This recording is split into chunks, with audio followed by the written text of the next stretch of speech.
Because we show them the beauty of Islam. Kita cerita apa itu Islam yang sebenar. Dan kita bagi hak untuk tanya apa saja mereka. Ask anything.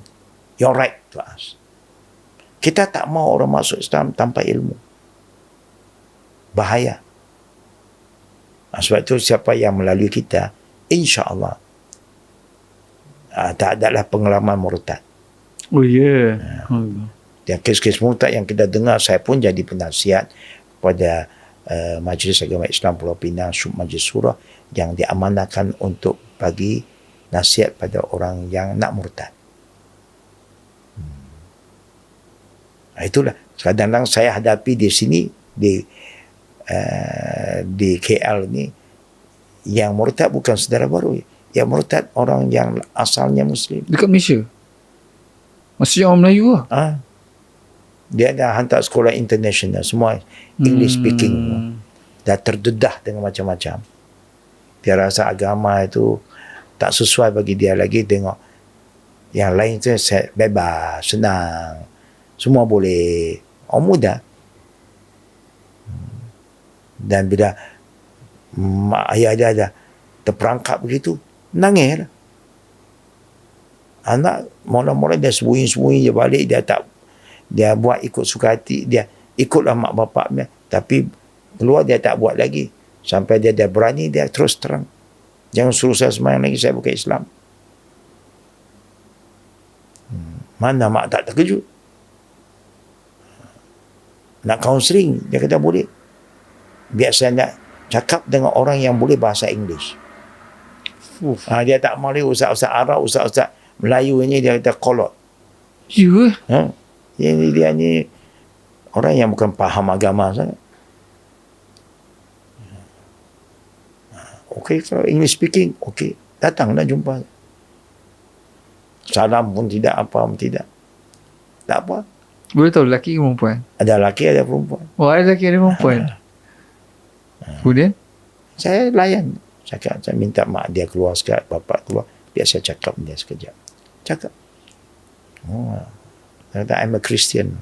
Contohnya kalau dia umur 19 tahun. Yeah. Saya tanya, can I know when you become a Christian? Bila agak you jadi Christian? 8 bulan yang dulu. Sekarang you umur 19 tahun. 8 bulan dulu. Berarti 18 tahun. Ya. 4 bulan you Muslim lah kan? Setuju tak? Boleh cakap ayam. Ya, baru 8 bulan dulu kan? Berarti 18 tahun 4 bulan you Muslim. Okay. Saya approach lain. Tuhan sayang you. Dia pun terkejut. Orang lain dah makilah pun kan. Kena taubat ni, dosa besar. Saya tak approach it. There's a reason. Ada sebabnya benda itu berlaku. You dari dalam you tak tahu nilai itu. Kita orang-orang Islam, korang memberi pengajaran supaya anak-anak kita tahu nilai Islam. Kita hanya suruh semayang, baca Quran. Itu bukan nilai. Itu ritual. They must know why. They must know kenapa Allah turun ayat begini. They must realize. Quran kalau baca-bacanya, hafal-hafal, makna pun tak faham. Sampai kita semayang sampai sekarang. Dah semayang dah berapa tahun. Baca doa iftitah sampai hari ini, doa iftitah yang makna pun tak tahu. How can you nilai? You don't value because you are not taught to value. Hanya what? Ritual. Kita reinforce value. Sebab itu kita tak marah. Tuhan sayang. Dia minta terkejut kenapa kita. Ya, ada sebabnya. So you are Christian? Saya tanya. Ya. So who do you believe? I believe in Jesus. I am a Muslim now. I cannot be a Muslim kalau saya tak believe in Jesus. Saya wajib beriman pada Isa. Lepas saya tanya, you believe in Moses tak? Dia ada jam lah. Pasal orang muda, dia ikut-ikut ya. Sono, duk menyanyi, menari, duk minum, free mixing semua. Pasal kita lalai. Hantar anak-anak sekolah, international, asrama. Very dangerous. Ya, pihak-pihak yang lain, dia akan mempengaruhi anak-anak kita. Bagi macam-macam kebebasan. Aku kata, Jesus is a savior. Siapa tak sono? Enggak. Kita banyak tak boleh, dia sana-sana semua boleh. So sikit-sikit saya ajak. So, bring your friend. I want to know more about Christianity. Can you bring your friend? Macam tu lah. Dia tak berani bawa kawan. Saya tak apa, you come back with this guy. Alhamdulillah 4 kali dia jumpa kita. Lepas tu ada satu perempuan Kristian yang masuk Islam. Saya ajak dia duduk bersama mak bapak perempuan dia. Lepas itu dia kata dia masuk Islam balik. Saya tak pernah halau, saya tak pernah benci. Saya nak dengar. Saya nak tahu apa yang trigger you tu. Kita orang tua-tua sekarang, mak bapak, kena hati-hati. Kalau kita hantar anak kita ke overseas, ke terbuka kan, dengan English punya medium semua, dia kalau balik, tengok bahasa yang dia guna, tengok body language-nya. You must be alert. Dia akan ada perubahan, you tak sedar. You tahu saya cepat-cepat, kita merawat. Ini sudah datangnya gangguan bisikan. Alhamdulillah, siapa yang pernah datang jumpa kita, beberapa siri kita bincang, saya tak pernah marah. Lepas dia nak masuk Islam balik, Masya Allah. Dia pun nak borang, minta nak isi borang macam saudara baru. Saya kata, Pak, apa you tak payah isi borang pun, you tengok ICU. ICU dah Muslim kan. Ini borang untuk orang yang asalnya tidak Muslim. I say, Alhamdulillah, syukur after few years dia datang balik, dah kahwin, perempuan isteri pakai hijab. Syukur, Alhamdulillah. Pakai hijab? Alhamdulillah. Ya dah, sekarang dia tahu. Dia pun dah tahu apa itu Islam. Sebenarnya kalau kita ikut Islam berpandukan Quran dan hadis Nabi yang sahih, selamat. InsyaAllah kita tak keliru. Kita tak was-was lagi. Pasal ini asas agama kita. Dengan experience Syekh yang banyak dengan jumpa macam-macam orang, ada yang masuk Islam, ada yang daripada bukan Islam masuk Islam, ada yang Islam keluar dari Islam dan sebagainya. Dan ya, Syekh dah berdialog dengan macam-macam jenis orang kan. Setuju? Yo, macam-macam kita. Apa satu kes yang masuk Islam yang tak dapat dilupakan? Ya? Apa satu kes yang masuk Islam yang tak dapat dilupakan? Kes orang masuk Islam yang tak boleh dilupakan. Agak saya orang tua lah. Ada orang tua yang kita ajak, bila dia masuk Islam pun agak very unik juga. Bila dia masuk Islam, tidak berapa lama dia sakit, dia nak meninggal. Tapi keluarga dia semua ada problem.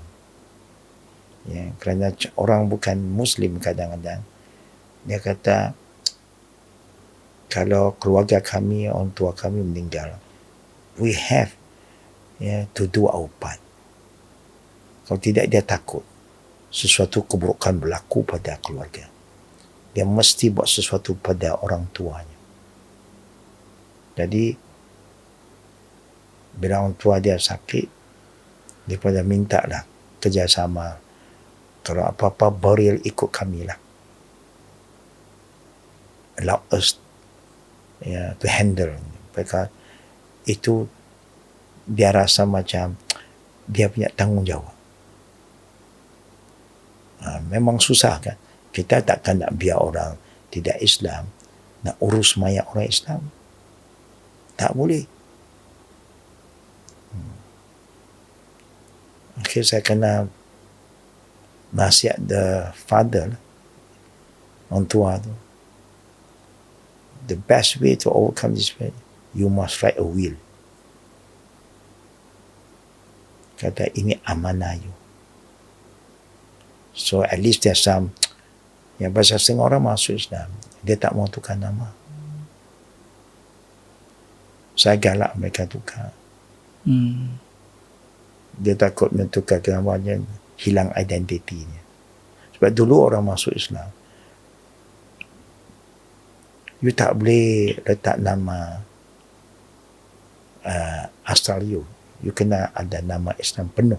Macam time saya masuk Islam, saya nak letak Muhammad Hussein Yi, tak boleh. Dia kena Muhammad Hussein bin Abdullah. Kalau nak lagi, buat satu lagi kad tambahan, ada Muhammad Hussein bin Abdullah alias Yi Lon Yen. Tapi sekarang dah lebih mudah, alhamdulillah. Dulu, sekarang pasal IC baru ada agama. Dulu mana ada?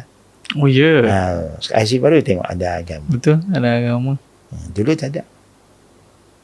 So inilah masalah documentation yang boleh mengganggu kadang-kadang. Tapi alhamdulillah, bila saya tahu suasana, saya minta everything must be documented. Kalau apa-apa you tulis wasiat, kerana dia orang takut. Kadang-kadang orang-orang yang tidak Islam pun, kalau ada wasiat dia takut melanggar. You kata ini kehendak you. Kalau kita nak buat nanti, dia pun boleh mengganggu lah. That peristiwa itu, ya, yang kita syukur, kita bagi nasihat yang terbaik. Akhirnya dia tulis wasiat dia di stamp supaya jadi resmi. Dapatlah kita uruskan keluarga dia pun. Kita bagi penerangan. Kita kena, you don't worry. Yeah. You have done your best. You have the good intention. But this is dia punya wasiat amanah dia. Dan dia meninggal. Meninggal. Alhamdulillah. Okay, kejap guys. Assalamualaikum. So, aku ada big announcement sebenarnya untuk korang. So, aku actually dah berpartner dengan Public Gold sebagai diorang punya authorized dealer guys. Okay, kenapa aku buat macam ni? So, kalau kau tengok podcast ni dah lama, kau tahu aku selalu ambil berat, especially tentang finance dan juga investment dan sebagainya. And aku dah lama dah invest dalam emas. So, aku nak invite korang untuk invest dalam emas sekali. Sebab kalau korang tak tahu, emas adalah salah satu cara untuk kita preserve nilai duit kita yang paling efektif. Macam tahun lepas sahaja, emas naik 40% guys. Okay, almost 40%. Put into perspective, kalau korang invest dalam financial instrument yang lain macam ASB ke last year, macam apa 5 ke 6% macam tu je lebih kurang. So dengan gold 40%. And dengan apa yang jadi dengan dunia sekarang ni, dengan segala konflik di antara negara dan sebagainya, emas akan lebih mencarat naik. Tak pernah lagi dalam sejarah tahun ke tahun emas menurun. Tak pernah lagi guys. Okay, so aku nak buat giveaway guys. Aku nak bagi 0.25 gram. Kau boleh tengok apa yang aku pegang kat sini. So ni dia guys. Okay, so ni dia guys, 0.25 gram of official collaboration Public Gold dan juga kartun Inside Out, korang ingat. So ni korang boleh collect, and sebab ni korang boleh buat collection juga kalau korang nak. Dan siapa yang akan dapat 0.25 gram ni kepada investor yang bertuah, sepanjang bulan Julai ni aku akan run this giveaway. Satu orang akan memenangi 0.25 gram dengan syarat korang invest dalam emas hanya RM100 sahaja. Add-on, aku akan bagi 10 lagi pemenang bertuah yang akan memenangi buku investment emas oleh Hafizul Hakim ni, untuk korang dapat belajar lebih mendalam tentang emas dan kenapa daripada dulu lagi mak-mak nenek-nenek kita suruh invest dalam emas.